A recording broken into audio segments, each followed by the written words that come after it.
We have a great relationship with the Sheriff's Department and CHP. Law enforcement is responsible for all evacuations that occur during a wildfire. We want to make sure that at the end of the day, we remain vigilant when there's smoke in the sky and that we follow those orders to the letter. In the event of a wildfire, you may have an hour to prepare, you may have a minute to prepare to get out. You need to follow the precepts of Ready, Set, Go to make absolutely sure that you have a plan in place and that everybody around you understands that plan. And that includes having all of your documents scanned and the pictures that you want to save, have those scanned and put into the cloud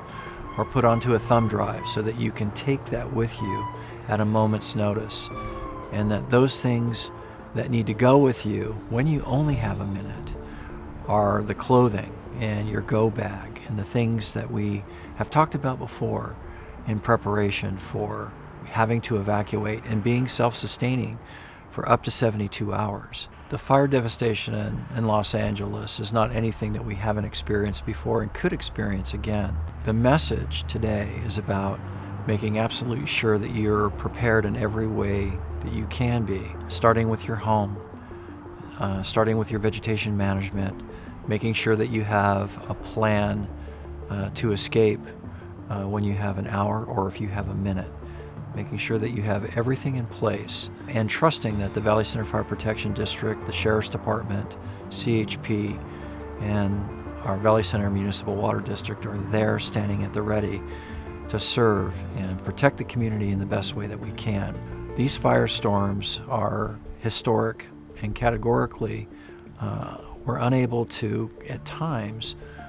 stop this natural phenomenon from occurring.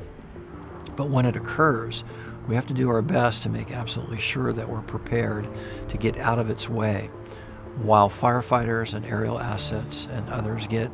in to help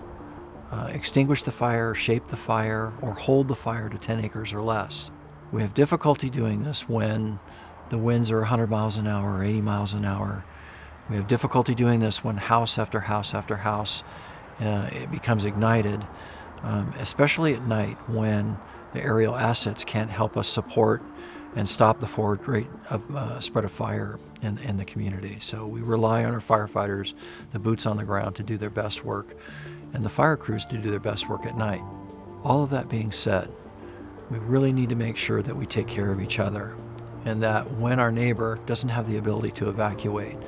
or is having thoughts of standing and defending their own property, we need to be there for each other to make absolutely sure that they understand that that first breath of superheated gas is going to put them on the ground, and that little garden hose that they have in their hand is not going to do anything